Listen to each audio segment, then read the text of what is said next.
Bonjour tout le monde, c'est Monsieur 2X.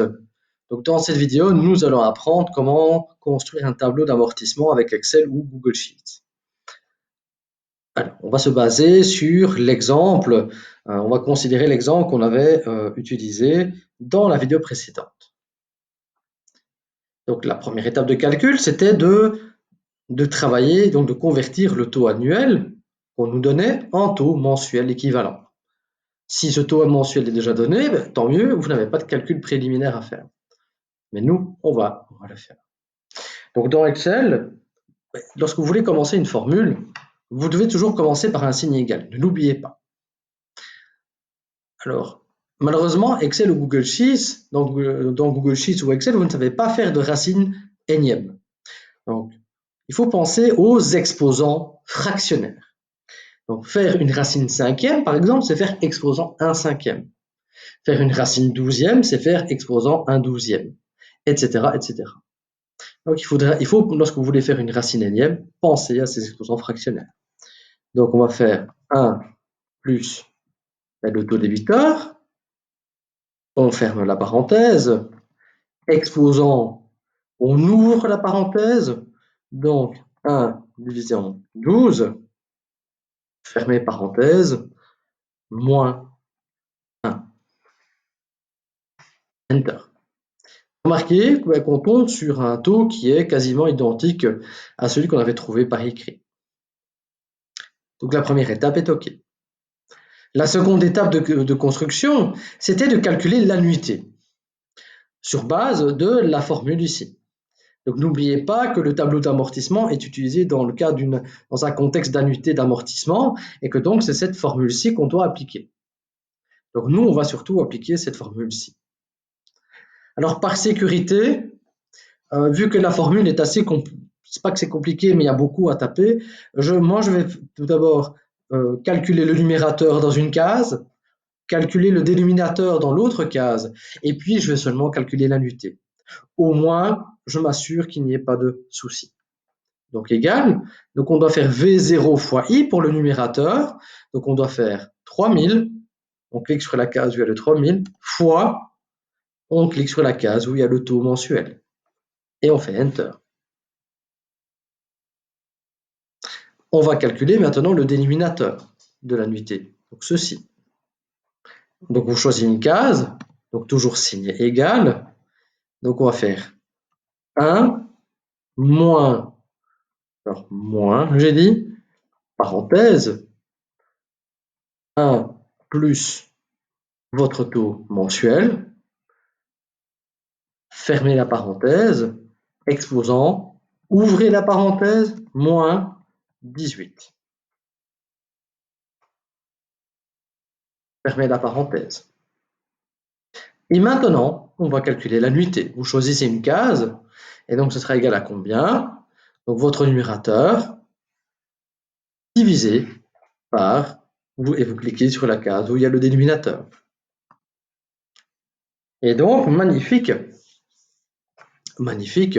Donc, l'annuité est de 174,48 €. Alors, remarquez qu'ici, l'annuité, c'est automatiquement affiché ici. Alors, si ce n'est pas le cas, si ça ne s'affiche pas, ce que vous faites, je vais faire comme si vous trouviez dans ce cas-là. Hop, je vais effacer ici. Alors, ce qui est intéressant à remarquer, rappelez-vous, c'est que l'annuité, peu importe la période, elle va toujours être identique à 174,48. Alors, on ne va pas recopier 174,48 18 fois. On va demander à Excel de le faire pour nous. Donc, on va appuyer sur égal. On va aller cliquer sur la case où il y a le 174,48. Alors, le problème, c'est que si on n'est pas prudent, vu qu'on veut faire apparaître la même valeur dans toutes les cases, eh bien, si on veut faire ça, on doit s'assurer que on mette des dollars autour de la lettre, comme ici.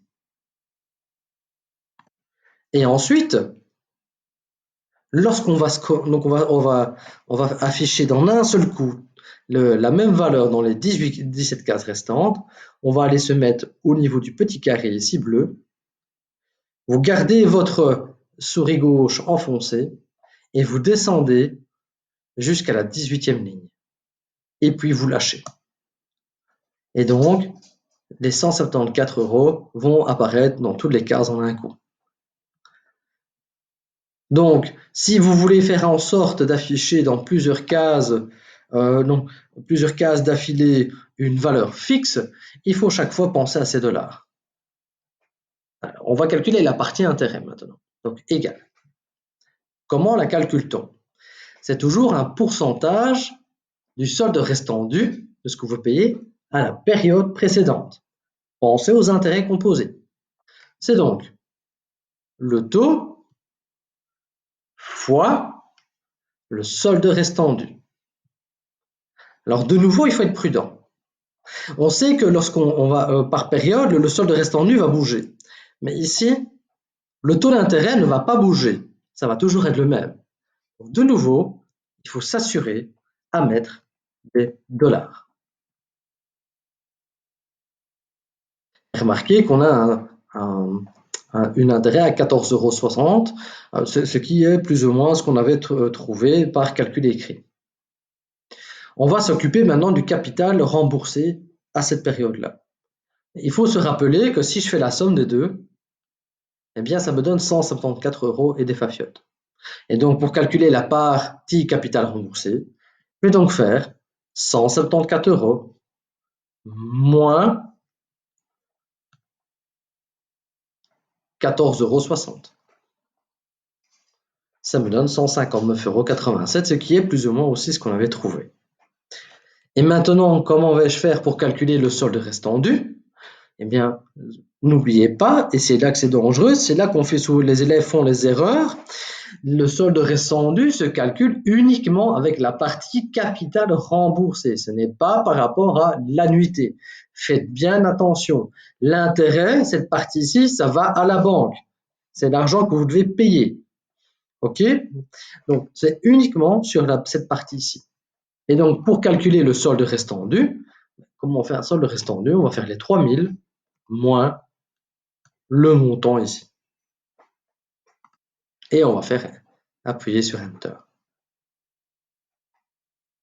Alors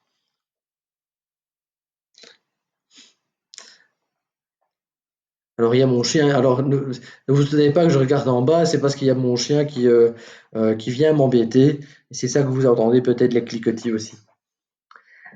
Alors maintenant, eh bien, on a fait le plus important. On va maintenant demander à Excel de faire tout le reste du calcul pour nous en un seul coup. Et donc, on va aller choisir les 3 colonnes, les 3 premières valeurs, comme à l'écran.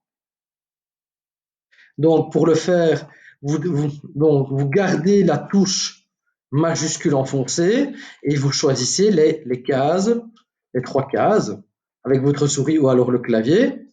Et ensuite, vous vous rendez ici à la case bleue. Vous gardez la souris gauche enfoncée. OK, je vais recommencer. Vous gardez la souris gauche enfoncée. Et ensuite, vous descendez jusqu'à la dernière ligne et puis vous lâchez. Tadam! Magie! Et donc tout s'affiche automatiquement pour vous. Et remarquez que les valeurs qu'on obtient collent plus ou moins à ce qu'on avait trouvé donc dans le cours, dans la vidéo précédente. Alors je vais essayer de retrouver le tableau. Hop là! Donc voilà, regardons un petit peu. Donc 14 603, 13 824, etc., etc. Est-ce que c'est bien ça qu'on avait? Alors je vais reprendre Excel.